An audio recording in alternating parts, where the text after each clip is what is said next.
Very good evening to South Africa and those watching around the world. My name is Blaine Herman. Welcome to this special edition of It's Topical. We're coming to you from the SABC's M1 studios in Auckland Park, Johannesburg. Why? Well, we're throwing the spotlight on immigration. You heard the promises, you heard the ideas during our election debates on this very stage. Now we want to get an assessment. It leads us to the question of the week, and we're asking you, it's been what, over 100 days since the formation of the Government of National Unity. What sort of progress has been made? How did they fare with regards to the challenges, tackling the challenges of immigration here in South Africa? Has there been progress or have we regressed? Big questions. So we've invited the so-called better minds, as I put it, to give us fresh perspective on this, get a bit of an assessment on how the GNU has fared in tackling some of the pertinent issues that you are facing, your family facing. So let me introduce our guests on top stage. We have Sihle Lonzi from the EFF. In the middle, we have immigration law expert Ashraf Essop and ActionSA's advice. Thank you very much indeed, gentlemen, for your time. We also invited you, the public, people from various backgrounds, from various walks of life, to give us their perspective on matters that, once again, affect them, affect their family. We want to get to a better place. How? Well, solutions should be coming from this discussion. Thank you very much indeed. We're looking forward to your questions. If you have any questions, please put up your hands. We've got our producers, Kolani, as well as Marke Kettler, ready to take your comments and questions. Looking forward to a fruitful discussion. Sihle, maybe I should start with you first. With regards to our umbrella question of the week, how do you think the GNU has fared with regards to tackling the immigration challenges facing South Africa?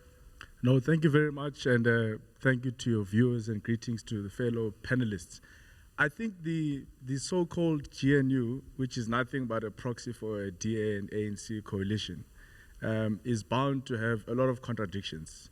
And I think we got to see this in basic education, if I were to give a practical example, where we saw literally the ANC and the DA at loggerheads in terms of the direction that the basic education sector must take. I mean, the minister didn't even show up in the signing ceremony of the president when he was signing the Bella Bill. So we're likely to see the same even on the immigration question. We know that they've got contradicting policy directions on the question of immigration, and it's likely to show up. And already we're not really happy with what we're hearing from the DA Minister of Home Affairs. I think a big thing that we have called out is that there ought to be a review of the so-called critical skills list, which was approved, I think, last year or the year before or whenever, to say that we must always look inside to see that do we have South Africans, in particular graduates and youth, who possess some of these skills which are on that so-called scarce critical skills list before we seek approach. So we're not, it's old wine in a new bottle. Mr. Essop, how do we get to that place where we effectively understand whether there are skills within the country, thereby, if there's no skills, then we go abroad, then we seek out foreign nationals. What's the labor test here? So there was a consultative process in place before this critical skills list was published. Previously, we had the old critical skills list. You'd be amazed to find in the old list that there was a shortage of sheep shearers. Sheep shearers? Yes. Right. Which doesn't exist on the present skill list. Right. So the public were invited, but it was more along the government-to-government departments, where there was consultation. So they would ask, for example, the education department or the labor department, look, or the health sector, where are the skills South Africa needs and that it is missing? Now, when you look at the present critical skills list, it's quite complex and it's expanding. And there were mistakes made, and there was implementation dates, etc., etc. But the core of the question is how to determine critical skills that are needed, which is due through a consultative process. And you don't have to wait 4 years anymore, right? It can be gazetted immediately. Well, there is a finite list of 148 skills that are missing. So assuming you have a critical skill and you want to come into South Africa, previously you could come in and you had 12 months in which to find a job. Right. Now you've got to have a letter of appointment accompanying your critical skills, a SAQA certificate regarding your critical, your standard, and of course your membership to a particular organization. Right. There is one more requirement, and that is where there is a permanent residence, because critical skills is a list, is a conduit to PR, and you'll have to get prior learning experience recognized of 5 years post-qualification. Advice from your assessment, to what extent is the issue of illegal immigration straining South Africa's public resources? Thank you so much, Blaine, and I just want to take this opportunity to greet the viewers at home and our audience here. So this has a huge impact in terms of the resources that are also available here in South Africa. If you can look, even when with the issues of the critical skills, I'm glad that the panelists, next to me mentioned the mistakes that have been committed in the past. But what we are having here, we find that South Africans are unable at most times to enjoy the resources that are available to them as South Africans due to issues of illegal immigration. If you can check, even with regard to the hospitality industry, we are speaking of youth unemployment. That's a huge crisis in South Africa. But if you can check in all these establishments, majority of them, they've employed, in most cases, illegal immigrants. When you check with the issues of the public facilities, in particular health, it's so sad to understand that, especially for some of us who live in locations, Alexandra, Tembisent, where you see people, just crossing a border and be here in South Africa so that at least they can give birth. People who are coming, yes, it is essential, that they come, but we are saying the legality part must be emphasized, because we can't have the movement of people without understanding how many. As a result, it also affects the states in terms of what is happening in the public domain. I want to just tell Mark Ketler to stand by with our audience. I'll come to you in a short while. But Sihle, just to explain that we did invite the Home Affairs Department. They unfortunately couldn't be here today. We'd love to get their take on various issues. We'll endeavor to try to get some answers from them. But there was a statement released on the 25th of September, and there's seemingly, Sihle, some green shoots with regards to the GNU-led government. The Department of Home Affairs announcing that within a space of 1 month, they managed to fully clear the backlog of identity documents that started to accumulate in November 2023 following a change in IT service providers. That's about, 247,500 IDs. That impresses you? Yeah, well, it's progress. We just have to study the numbers, because when we were even having a conversation before this, I think the made a good point about the difference between the applications that the minister was talking about and the real backlog that is in Home Affairs. But of course, anything, whether it's decreasing the numbers by 10 or 20, it's progress that we want. But we must not be too excited to celebrate superficial progress. There's a systemic problem at Home Affairs. And I think when the minister, working together with various departments, starts to look at that, that's when we'll then start to see, that there's real progress in the Department of Home Affairs. Well, I guess you take the win, right, with regards to this. Is it, though, further proof that if there is a concerted effort, these long-standing issues that have been plaguing Home Affairs can be fixed? Mr. Essop. Well, that appears to be the case, not just in this particular announcement, but across the board. Yeah. So, for example, there have been lots of progress made in respect of clearing backlogged visa applications. Right. The minister is making certain efforts there. But I think it comes down to the core.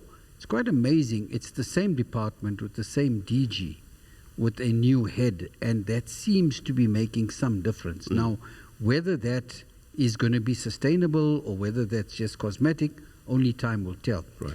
But on the ground, can you imagine if you're a child having to write matric and you don't have an identity document? Yeah. That's serious. Yeah, it talks the whole host of issues: schooling, employment, access to social grants. It is indeed consequential. Let me go to Makeketla with regards to our audience as well. Realities on the ground. What do you think are the most pressing issues here in South Africa, sir, with regards to immigration? My name is Frank Asimbo. I'm the founding chairperson and member of the Congolese diaspora for Nelson Mandela Legacy. We as foreigners, we are not here in South Africa to build a M23 rebel groups in South Africa. No. We are here to say we want a peaceful life in South Africa in such a way that we want law-abiding foreigners. This is our view.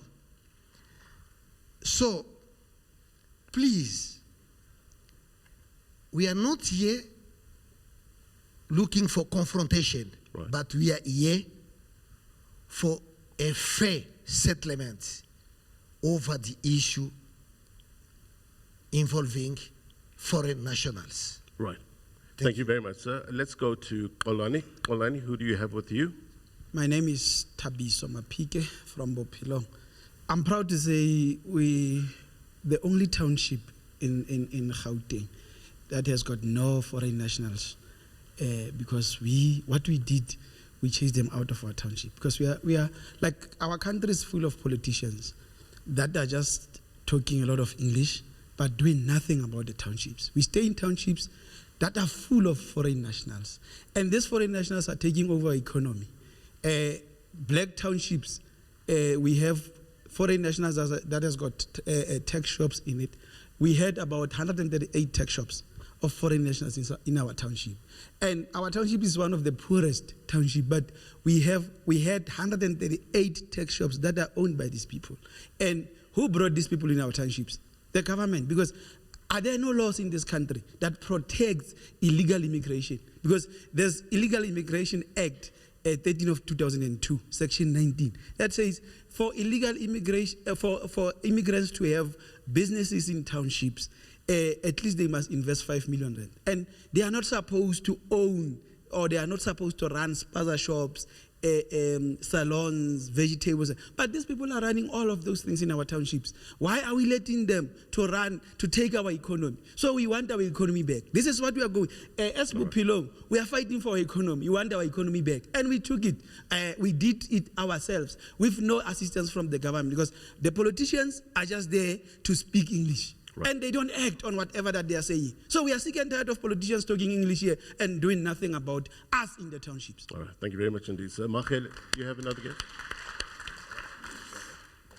Good evening. My name is Monica Bow. I'm from Put South Africans First and also Ambe movement. The biggest problem that we have made, the political atmosphere in South Africa does not read the room. They have allowed this illegal foreign nationals in South Africa because it became easy. And the thing that nobody's talking about is the corruption within Home Affairs. When we are selling papers daily, absolutely daily, from Rubberstad to Byron Place to every single Home Affairs, that is the thing that the minister must, number one, fix. It's his own Home Affairs officials that has put South Africa in this trouble. So they are all earning money, but they're all eating from the outside. We are putting South Africans against each other every day, but we're not reading what is going on behind the scenes. Right.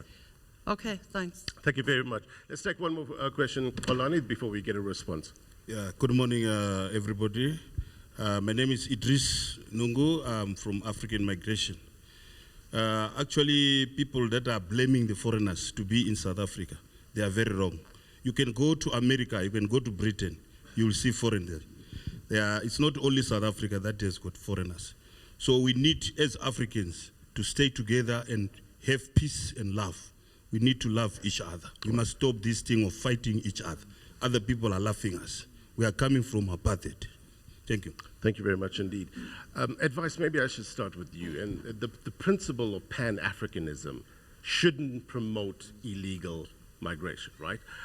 Having said that, how do we marry or how do we balance the need to support those who are forced to leave their countries of origin for various reasons with the local population? How do you do that? Yeah, no, definitely, Blaine. There must be a highly coordinated in terms of the working relationship from the South African government and those African countries that are experiencing these challenges. Because not, if we are saying no, there's issues of war and hunger, that does not necessarily mean that it should compromise the South African laws. You know, despite the issues that these Pan-African countries, you know, or maybe African continent at large, you know, experiencing problems. When immediately someone took the decision to say, no, I must vacate to South Africa for various reasons, the right processes must be followed. Right. And there is a mischaracterization of South Africans when we are saying, no, put South African first. We understand that we live in a global world. There's no way where people can't move, but that movement must be done within the prescript of the country where you are going. But recently, what we are seeing in South Africa, we are seeing illegal immigrants who are coming to South Africa, and when they are here, they have no intention of respecting South Africans' law. As a result, the South Africans themselves, like we're here in the audience, they took matters into their own hands to protect the sovereignty of the country.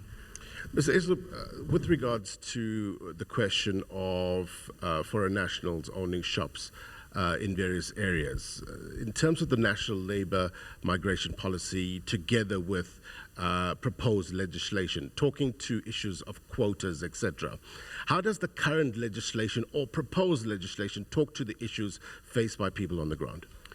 So let's deal with the issue of owning a business. So the Immigrations Act makes it very clear that you have to have the support of the Department of Labor before you can operate a business in the Republic. Right. Now, we're speaking Immigrations Act, not Refugees Act.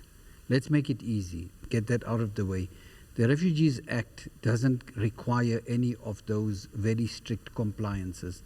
You can work, study, open a business, etc., until your application has been finally determined. Now you come to the Immigrations Act, which caters for people wanting to have an own business visa.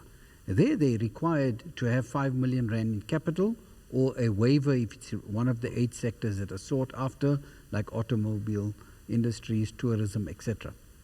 You also have to undertake to employ at least 60% South Africans in your workforce. Right. But behind that comes this letter from the DTI, the letter of recommendation. They don't just hand these out. I mean, there are 2 areas that are completely prohibited: used cars, salons, and I think exotic dancers. Those are the 3 areas you're not supposed to be opening a business. But for everyone else, the DTI, and the DTI is very, very strict. You're not going to open a shop, import and sell. They want to see manufacturing and the twin peaks of success, job creation and skills transfer. That Immigration Act doesn't apply to refugees and asylum seekers. Mm-hmm. That's why you see a proliferation of these businesses in other areas. Right. But strictly speaking, there is a divide between the 2. One is relaxed, the other one is very, very strict. So you won't find a foreigner coming to open a spaza shop because he's not going to meet the criteria of the DTI. So there are laws in place. Now, whether the laws are abused or not is a different question. Whether our borders are porous, whether our refugee and asylum seeking regime, which Treasury says is going to take 63 years to clear. Right. Sihle, I mean, there's 2 issues: immigration and regional integration, right? And I think both are equally important because South Africa can't be in isolation. We have to grow together. But how do you marry? You've heard the concerns from people on the ground living in the various areas. How do you marry the 2? Look, I think the other big problem is that there's no border control management in South Africa. In fact, the case that we've been making is that the border doesn't even exist. So I agree with someone from the audience who said that the other big problem of corruption is what is leading to the polarization of South Africans with other African countries. Well, we have the Because Border government- Management Authority. Are they not making any the difference? border is simply not So- there. I mean, we could have it on paper, but I think you and I can agree that people are able to access South Africa in various parts, whether in Limpopo or anywhere, and there's no one. There's completely no one there. So you ought to fix that. And it's not speaking English. It's saying that we're not going to resolve these problems if we do not have systems in place to ensure that anyone who enters South Africa, whether they are coming from Africa, whether they are coming from Europe, whether they come from anywhere, there ought to be border control management, and that person must be documented and accounted for. Right. It's the case that we're making. In the absence of that, we're going to speak around in circles, fighting amongst each other, pointing heads in this one and that one. We have to fix the border control management in South Africa. Right. We have to get rid of corruption in South Africa. It's the only way we're going to ensure that we follow all these laws that are in existence. Before I go to a break, Mr. Essop, do we know how many undocumented foreign nationals there are in South Africa currently? Not accurately. I think the last guess by Census SA was in the region of about 5 million. 5 million. All right. We'll obviously have to verify that and test it. We'll check with the Department of Home Affairs as well. Okay, we need to take a quick break. We're tackling immigration. Obviously, there are various variables that are linked to this. The umbrella question is, how has the GNU, the Government of National Unity, fared over 100 days now since its formation? Let us know at SABC News_TV. Quick break, more next.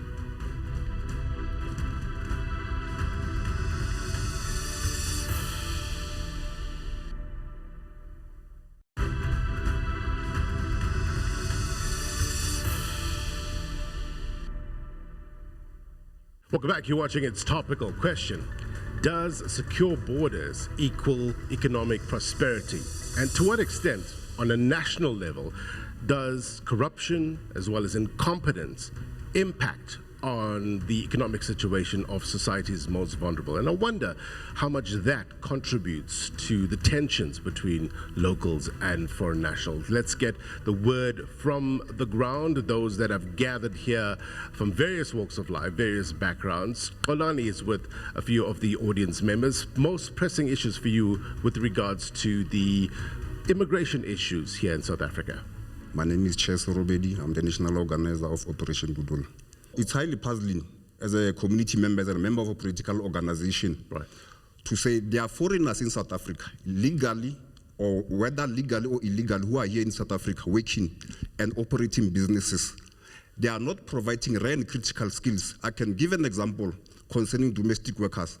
We are quite aware as Operation Budula that Malawians and Zimbabweans, they are the ones who are employed in those sectors of domestic workers, gardeners, drivers. They are not providing rare and critical skills. Running the township economy, like one of the community members said here, foreigners, whether you are illegal from Pakistan or which country, coming to South Africa and opening a spaza shop in our township, Right. we don't provide rare and critical skills. When we grew up, we used to have South Africans who were running those tuck shops. Unfortunately, because of lack of implementation from the government side, we are facing a huge problem. As South Africans, we are not xenophobic. We are reclaiming what belongs to us as South Africans. We must own the informal sector. We are not xenophobic. Okay. All right, we got that. We'll throw it to you, Mr. Essop, as well, to get clarification on the laws as well. Let's get the next comment or question. Xolani? My name is Blessing Mutau. I'm coming from Haituke Kasi Economy from Val Bopelon location. You know what? Situation delay is situation denied. I'm so happy ActionSA is here. When we are doing in the local in the elections, you said Mabahambe, but now you have been seated. When was the last time your president speak about Mabahambe? This is not all about the hatred. What I want to say is, like, if any country, you have problems in your country, you are fighting, you are going to your neighboring country. Look at these guys coming from Ethiopia, coming from Bangladesh, and look at where is South Africa. So we need to be realistic. The law of South Africa, does it protect us or does it protect the foreigners? We will fight our Kasi economy up until we get the results of it, without fear and any favor. Forward we go. Thank you very much indeed. Carly, let's take one more and then we get some responses before we go to the other side. My name is Chileka van Dorsen. I'm the I'm a leader of the Informal Street Traders, One Voice of All Workers Association. I represent the traders on the ground. Right. And I represent South Africans and migrants. I don't have any, there's no such a thing as we don't work with each other. From the area that I come from, we do not have xenophobia. I think we are an example that we can work side by side. But coming from what we're talking about, the immigration issues, yes, I totally agree. It's the government that has not done their job by making sure that people are documented properly, because I'm talking about the informal sector, talking people that's sitting on the ground.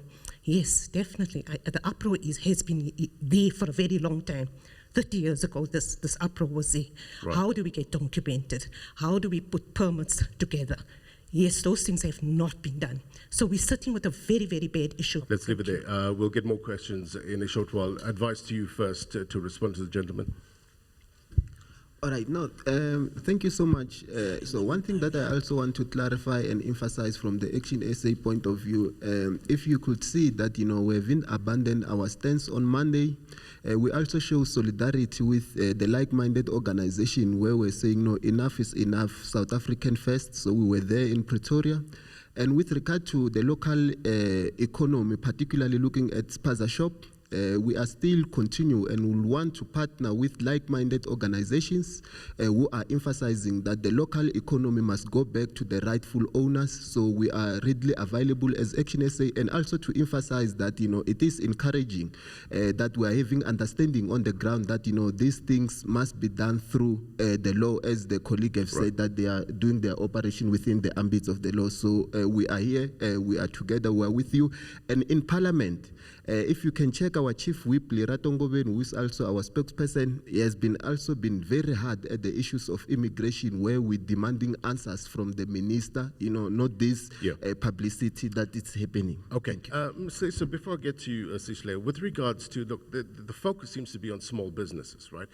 The small business intervention and the enforcement of a list of undesirable sectors where foreign nationals can't get business visas, is that in full effect?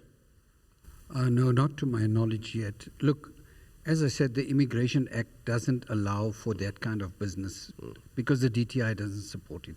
So now you have the other sector of foreign migrants who are here on asylum-seeking permits, and they have no restrictions, and these are the shops that are operated by them because the Constitutional Court has made it clear they may work and study and operate a business, and indeed, now even migrate out of refugee permits into immigration permits if they meet the requirements. Right. So there's developments there as well. I think that on the ground, you're beginning to hear local governments saying no foreigner will be given a license to operate a spaza shop, only South African citizens, etc. But, a lot of foreigners have now become permanent residents and citizens over time, through the migration system. Obviously, the frustration on the ground is palpable, and people are looking for answers, and they're saying, let's enforce the Immigrations Act. But if the Immigrations Act doesn't apply, you can't enforce it on that particular person. So even the preamble to the Immigrations Act, that says the objectives, it says they recognize the contribution of foreigners, and, xenophobia should be avoided. I'm not saying there's xenophobia, I'm saying this is what the provisions of the Act say.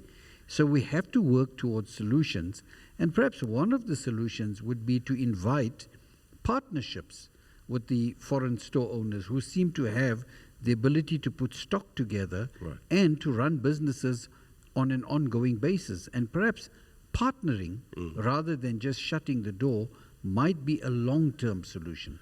Sihle, do you agree with that in terms of possible solutions? How do we lower the temperature? Look, we don't want to engage in a populist discussion like other organizations would do, because I think there are many political organizations in South Africa who have used the question of open borders and foreigners to get votes like it was raised here, and then they don't follow up on the promises that they make. So we're not engaged in that part, but listen to what we are doing. So we went into Parliament and we said to the Minister, Minister, you've got a critical skills list where you are saying these skills are not here in South Africa. And we were surprised. On the list, you've got a pharmacist intern.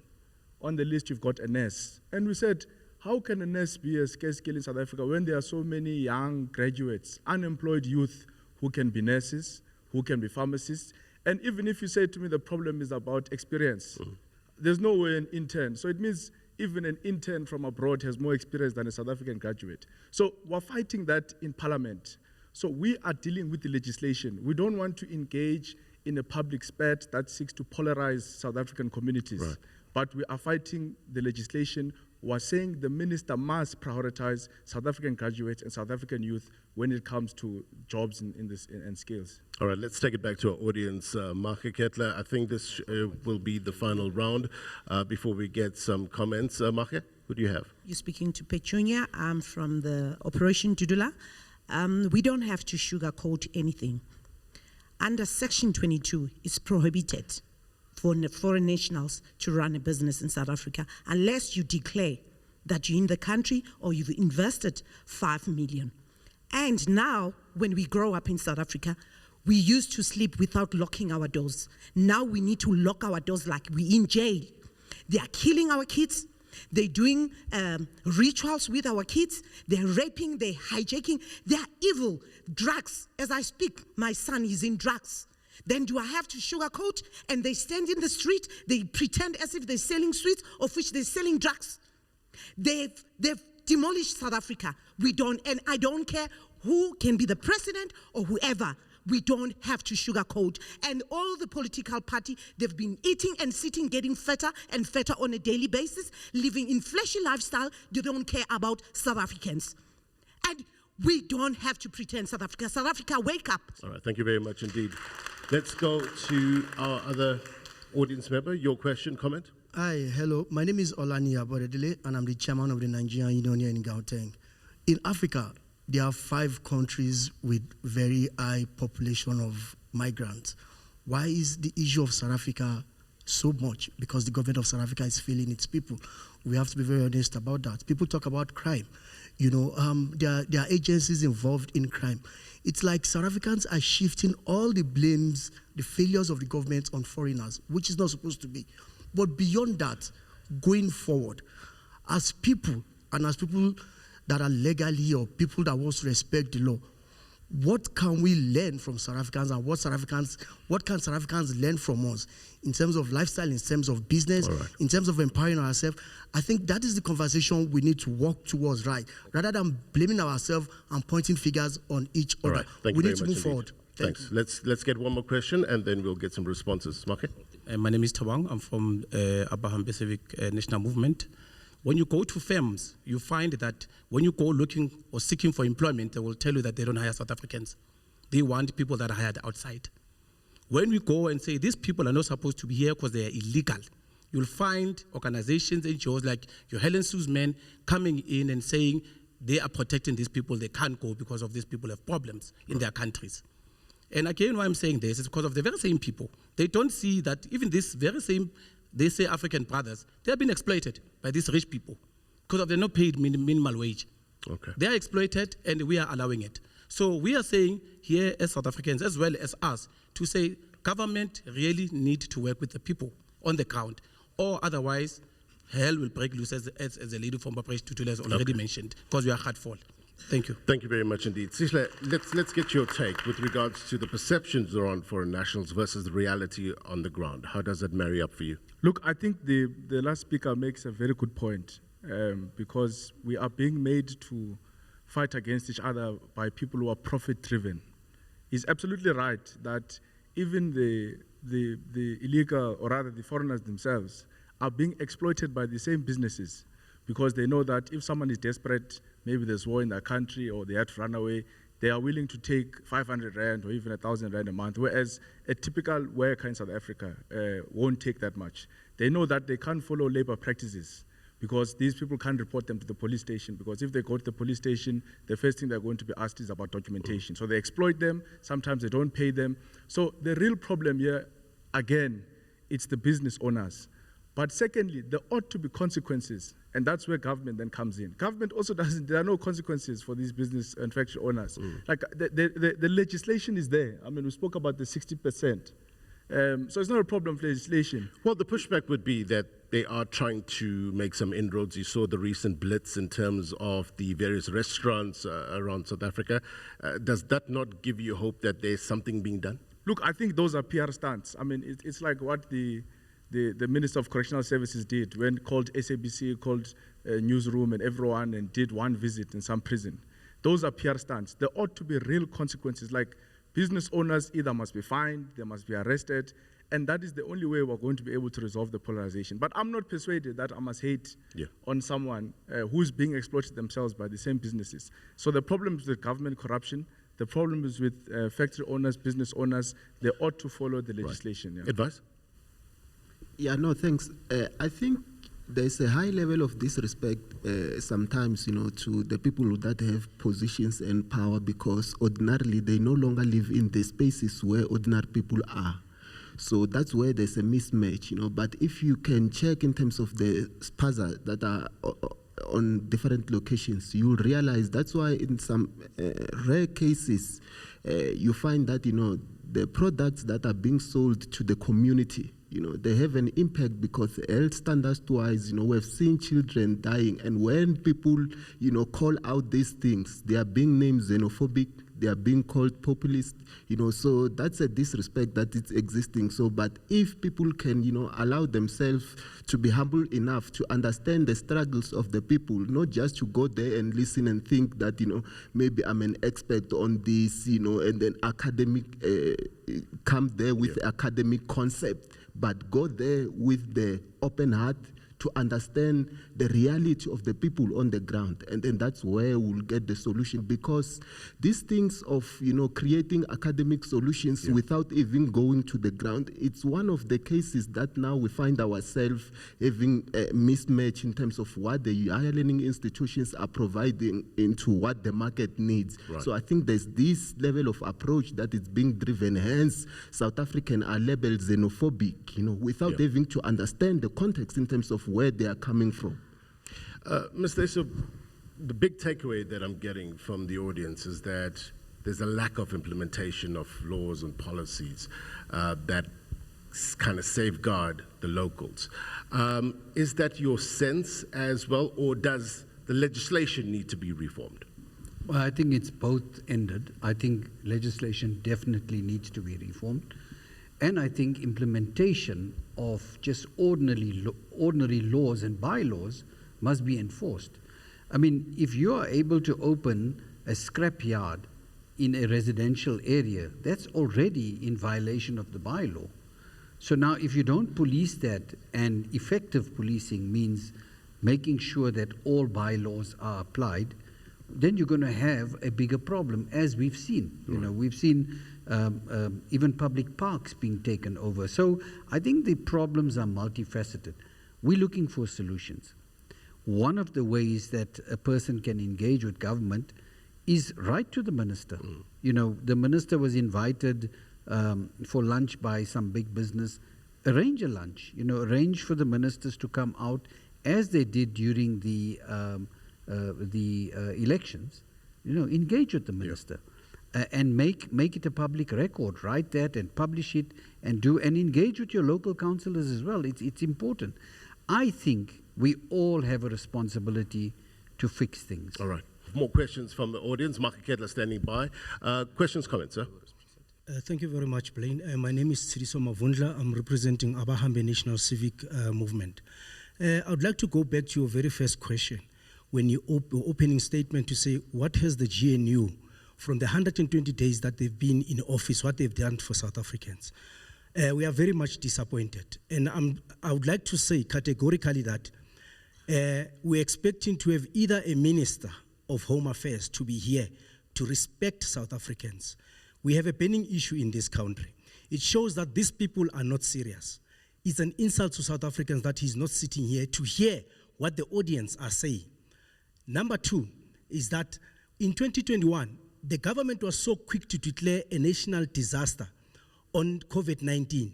We're expecting the GNU to declare a national state of emergency on immigration, on mass deportation. That's what we expected. Because in order to resolve the issues that we are facing in the country, we cannot sugarcoat anything. Mass deportation should have been the talk of the town, and a lot of problems would have been eradicated. I wanted to discuss other issues, but now I want to give other people an opportunity. Thank you very much indeed. Thank you. Ma'am, your name and where are you from? Thank you so much. I am Sihle Lonzi, a young graduate from University of Johannesburg. My question would be on accountability to our political leaders. We've had such discussions for quite a while, and chances are, even in the next following elections, we'll still be here discussing the same issues. Who do we hold accountable? Because believe you not, we have been celebrated in some countries. We go there, we do get jobs.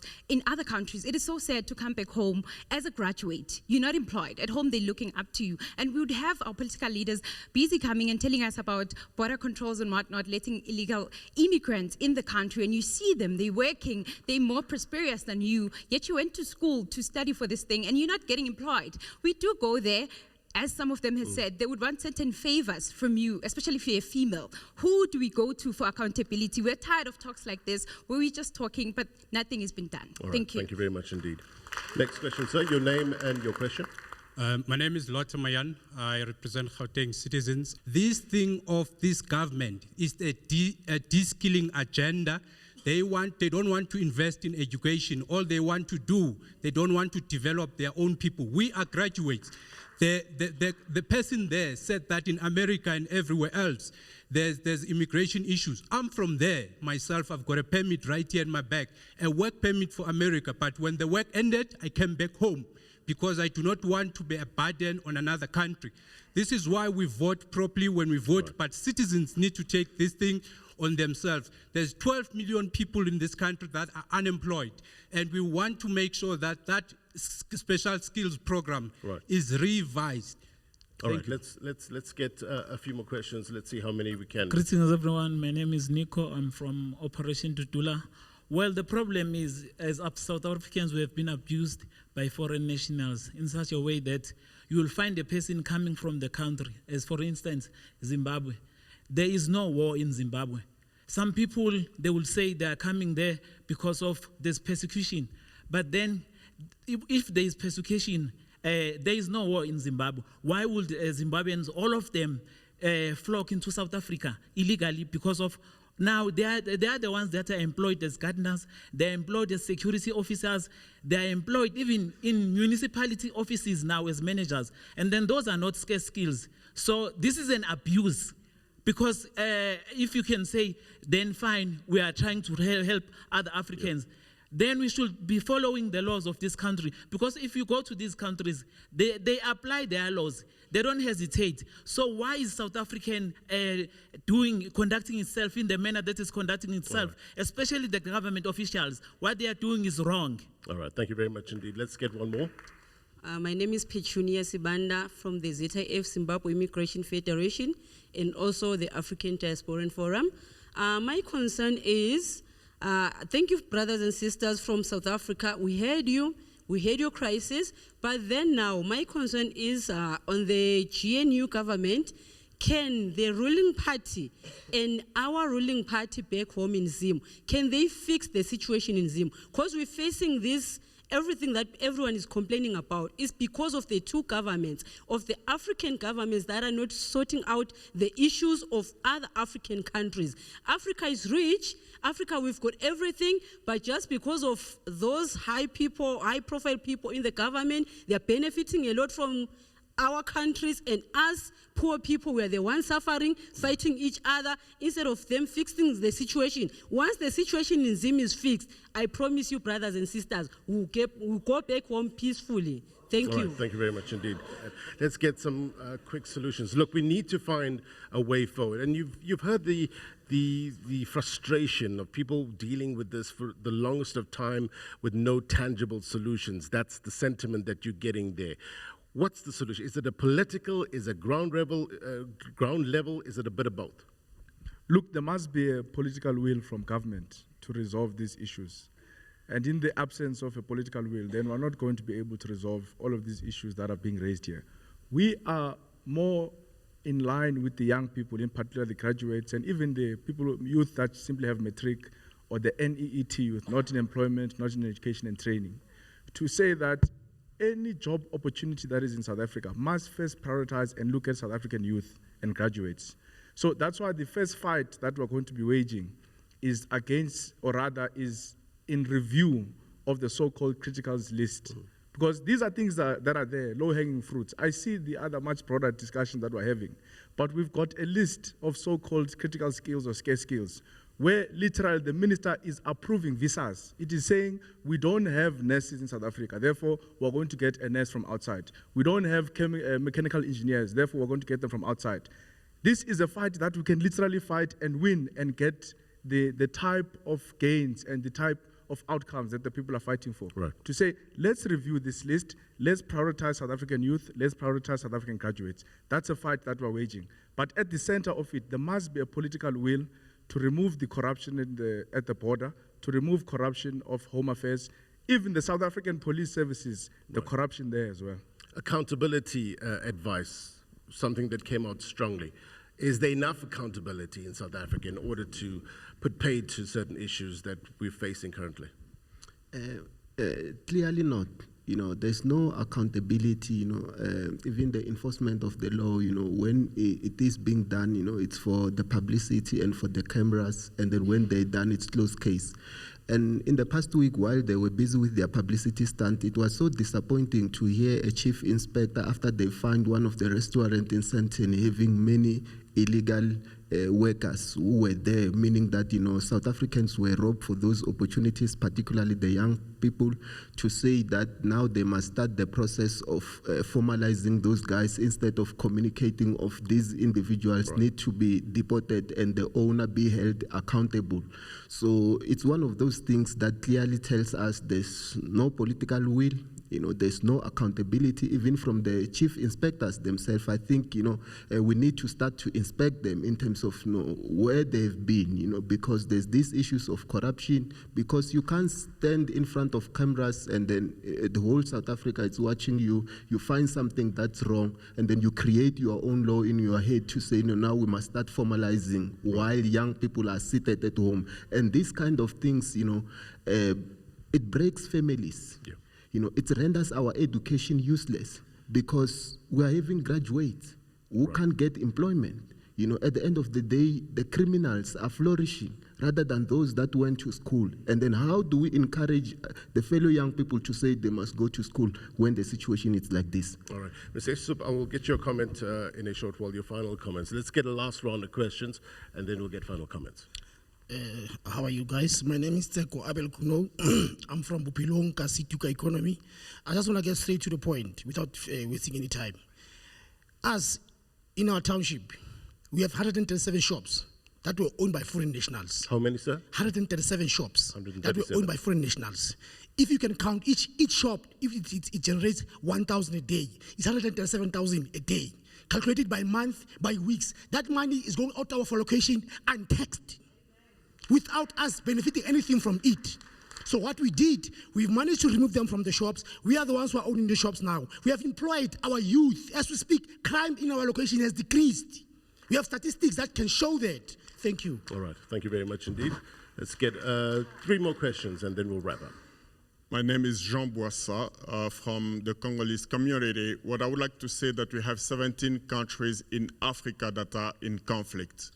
And I do believe that one of the things that we must realize that South Africa is not an insular country. And during apartheid, what we did as Africa, we contributed so that we would all be living in peace here. Some of the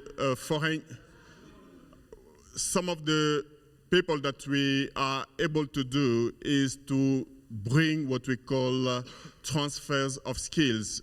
There's a lot of skills that could be managed together as Africans, but also if we could quell conflict in Africa, for instance, in the Democratic Republic of the Congo, where there are 50 companies from South Africa that are there, then that money can possibly come back here in South Africa and help the youth get jobs. So these are solutions that we must find.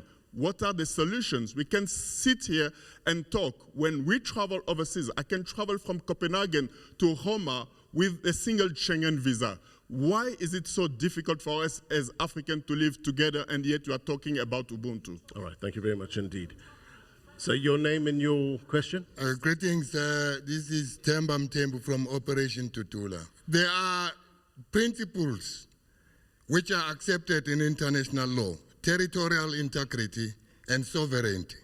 Sovereignty simply means supreme authority by people of that territory over their territory without outside interference. So if people are going to come into our country, we are not living in a state of nature here where there was lawlessness. Right. If people are going to come into our country, establish their own ports of entry, illegal ports of entry, and they also establish illegal or parallel home affairs offices where they must produce fake documents, your work permits, passports, etc. That is totally unacceptable. Right. We expect people to comply with international law. International law simply means those are internationally accepted rules-based order. Thank you. Okay, thank you very much indeed. Let's get a final question, Mark, and then we'll get final comments. My name is Advocate Dumisani Nleya. I'm from the Phoenix Foundation of Zimbabwe.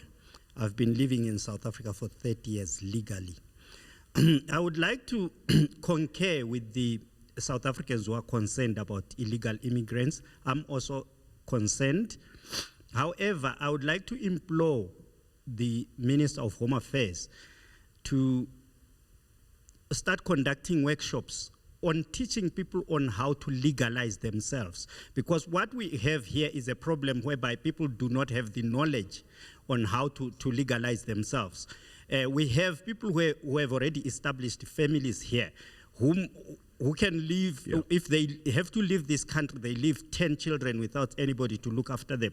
So we need a program whereby people are taught on how to legalize themselves. Thank you very much indeed. Let's get final comments. Look, it's a huge land border, right? South Africa has a land border of over 5,000 kilometers. We've got over 70 ports of entry, and that we talk about land, sea, and air. I wonder what is the possible solution there. Do you think, Sihle, that regional bodies, continental bodies, SADC, AU, should get involved in finding possible solutions here? Yeah, I think the other problem is that there's no leadership in Africa in general, because as some of the audience would have put it, is that a lot of these problems are caused by the various conflicts in Africa, corruption of corrupt governments of Africa, and the inability of African leaders to hold each other accountable. So we need leadership in Africa, and that's the one way we are able to resolve this. But secondly, the anger must be directed at government officials. Like, those are the people who are responsible for the ineffectiveness of various systems that are in place in South Africa. The anger must be directed at Home Affairs. The minister must be directed at the border management, not a baby who's 2 years old who finds themselves here. The problem here is the officials. It's the police, it's the Home Affairs, and border management control. Mr. Essop, is part of the solution reserving certain jobs for South Africans, for the locals? Is that part of a bigger plan to resolve this issue? That was tested in the Constitutional Court not so long ago. There was an application that security officers can only be South African citizens, and that was shot down by the Constitutional Court, where it said that in order to belong to SIRA, you didn't have to be a South African.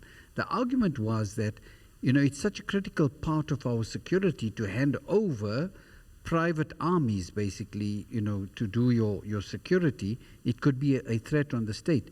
But the Constitutional Court said no, it cannot apply because of the principle of equality, which is vouchsafed in the Bill of Rights, which is the cornerstone of democracy. So job reservation is not going to work. Right. What is really going to work is job creation, and understanding that South Africa is extremely resource-rich. Yes, it has problems, but we must be able to find solutions. The ground roots of the problems must be addressed. Right. And society must find solutions. All right. Advice, let's button up in terms of your final thoughts. Yeah, no, thanks. I also beg to differ with our aspect here. When we say job reservation cannot be equated to creating and alleviating some of these problems. These are one of the things that are critical to say, no, we can't have illegal immigrants, owning our local economy, the restaurant, like the colleague in the far right, what he was saying in terms of, to make sure that our young people, get these opportunities. Yeah. But if now for the job entry, an intern, you need to compete with an international or to be a waiter or to be a restaurant, we can't say, no, that should be reserved for the South Africans, and then this problem will continue. So as a result, where possible, there must be reservations of the jobs that these ones are strictly for South Africans because they don't fall within the scarce skills. Hence, it is also necessary to review that scarce skills because some of the jobs that are there to oppress young people so that they don't get the opportunities that they deserve in their own countries. Right. All right, thank you very much indeed, advice to all my guests. Thank you so much indeed to the audience as well for your contributions. We're not going to solve this issue in an hour or so, but I guess it's a step in the right direction in understanding the possible solutions, having clear eyes for avenues of opportunity in order to put pay to some of the immigration issues. I guess the big thing, though, the big takeaway is let's make conversation the cure. Let's make it part of the cure to get us to that better place. All right, that's a wrap of It's Topical. Until next week, my brothers and sisters, take care. Bye-bye.